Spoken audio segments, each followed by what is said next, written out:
Very quick podcast on Greece. They were the foundation of democracy, philosophy, medicine, Hippocrates, and now it's all coming back full circle because we've kind of gone into more of a plague of corruption than a plague of medicine, and so we're moving into this kind of world where we have to re-see what was given to us and reevaluate and why some of these old remedies are coming back to the surface to help us. And so what that does is it helps us to learn that, wow, even our most modern contraptions we've gotten ourselves into can be solved through like wisdom of the past. Of course, there's new wisdom too, which has to be added to that. But you got to have both. You got to have one foot in the back there and one in the future, and standing in the present, or I guess you could say that, and then you can, you're not, there's no waste there because you're in both worlds. You're not wasting knowledge that was there before. So the most important thing to realize is that the Greek bath culture was not about bathing and hygiene. It was about magnesium deficiency. That was the mystery of it. The mystery of history, or the mystery of their culture, was minerals. And the minerals were important to them. They set up, they built their whole culture. They started their culture in a place called Magnesia, which has these, Greece is well known for these dolomite magnesian stones. It's a type of limestone. It's like 50% magnesium. Even the world's like highest source of white marble, which is a variation, like a furthering of white limestone or limestone, is found in Greece, even today. So there's some sort of richness there of this mineral. Now, the mineral, the limestone is about 50% magnesium. It's like a dolomitic limestone. And whenever you heat it, especially when you make it into mortar, so they made limestone into mortar. They had clay as well, but this was one of their basic cementing, like the basins of the bath culture was this mortar. And they were copying Loutraki. So Loutraki is a bath. They called it therme in Greek, but it means bath in Greek, lutra or something. So Loutraki was the main bath. And they copied this system into the whole of their culture. They said, hey, this heat and limestone thing, let's build this everywhere. And so they built, and they had a lot of limestone, right? So they just said, okay. And so they built this structure everywhere, this hypocaust structure with these what do you call it? Cauldron kind of heated system that would be underneath the flooring. And then they would build this flooring. I mean, the baths were built out of limestone and mortar, and the mortar was also limestone based. And so even limestone, even of a more porous nature at that point, because it had been broken down a little further. But when you add heat, and they had a porous type of mortar, it wasn't the same type of mortar that they would use in a dry place that they would use in a wet place, which this would be a bath.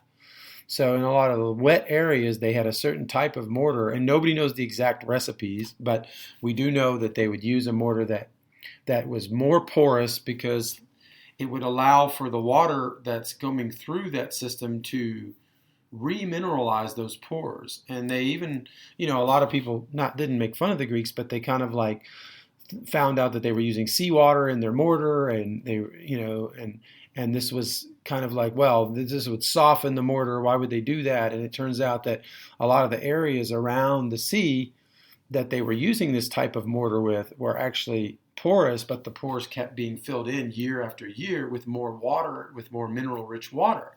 And so that was creating a stronger and stronger concrete over the millennia, which is pretty powerful if you think about it. And so they knew what they were doing, and this type of stone had a porous nature. Not only the clay did, clay and limestone were used to create all of their piping, tubing, irrigation, just everything was used in that way, which was very non-hermetic. It wasn't a perfect system like us with like perfectly clean, we don't have clean water, by the way, but perfectly clean pipe system. This is a leakier system, meaning not leaky as in sewage, but leaky as in just the pipes themselves would have a porous nature. And of course, pipes, we wouldn't do that in the modern world for many different reasons, but they did have one advantage is that they were easy to repair. You could just rebuild on the spot very easily. And so it wasn't a perfect system, but it had its value.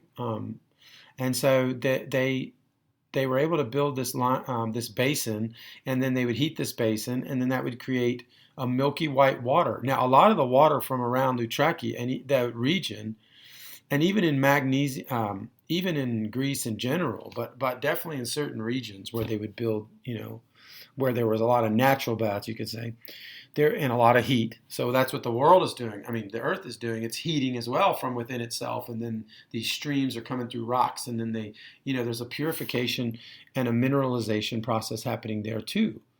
And so you bring those minerals back out and make them available through that heat. And through the water picking it up, the kind of sticky quality of water where it'll just pull these things into it. If it's a truly spring water, it'll have that ability to pick those things up at the molecular level. And so, this water was a milkyish white in color kind of water that they were using. It could have been in between white and clear, but it had a little bit of a bleed out from the stone. And that bleed out through the heat and through the time and through all of this put together, you had something which was in a permanent state of always being heated and always being, rich in the minerals. Now, it already had minerals anyway, the water.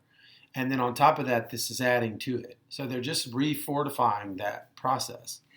And so they were overcoming the magnesium deficiency by bathing in these all the time. And they kept a low percentage cavity rate, and they kept the genetic pool safe for us, for that we could inherit what we inherited. And in the last 200 or 300 years, we've gone downhill completely. Like we're in a whole nother world.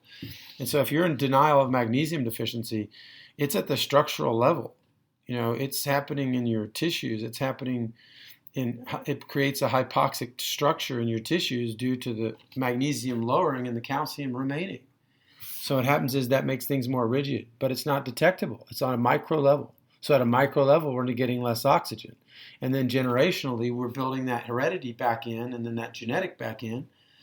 And so there's a kind of weakening of the human being over many generations. So, as we get closer to all these pandemics or plandemics or whatever, we will have, even the flu will be able to wipe out more people once you get down to a certain level of weakness. Then, if you get to a certain level of weakness, then a typical flu would knock out half the world, if people got that low. And so, we're trying to reverse that trend by coming through the skin today in a modern format, leaving grease behind in a modern format like glass bottle transdermal magnesium, which you use through the skin. Because the problem with our water today, and Epsom salt and all this conversation, is that the bath water is contaminated. Like there's everything from atrazine to 5 or 10 different types of chlorates and chlorides, and most of it's chloramine now, not even chlorine, which chlorine was even safer than chloramine. Chloramine is totally exposed, and they say it's to clean the pipes out. But it actually is a horrible thing that's happened to our water supply.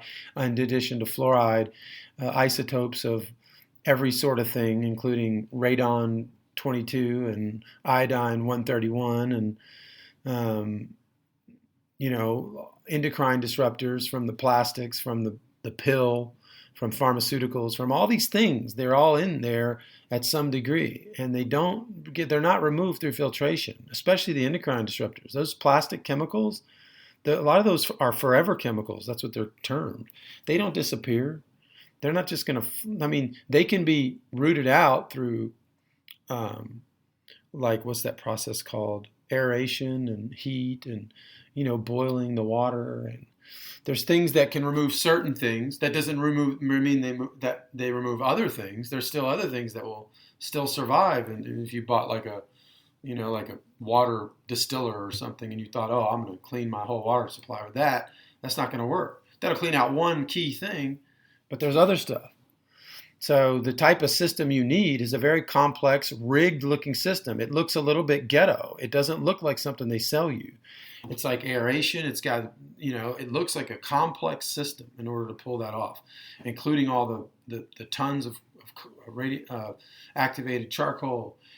And then you have the aeration, and then you have probably some sort of remineralification through salts, and trying to pull some of that iodine back out of there. And then the salts have to be in good shape. So all of this stuff is like very difficult to overcome, and it's not easy. So I recommend glass bottled spring water if you can find it, or order it online, and order enough cases for a year's worth. I don't know, 40, 50 cases of this stuff. Stick it underneath your staircase in your garage or whatever, and just have it sit there, and then just buy your water as you go along and just leave it there.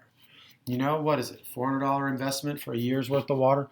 You can also set up like a wooden barrel, like a wine barrel, and try to collect water there. And then you can fill another wine barrel up with activated carbon and sediment and sand, and a filtration barrel. And you can have them feed one into the other with a cheap pump. And you can use this, but it's coming from the rainwater, which isn't perfect either, but it's better than the city water. So, there's ways around it, but you got to think this stuff through. So I would say the best idea would be to go through the transdermal route, so you don't have to deal with the water as far as the magnesium deficiency and coming through the skin, but you need that enormous organ to pull it off. So come check us out at theheartoftradition.com.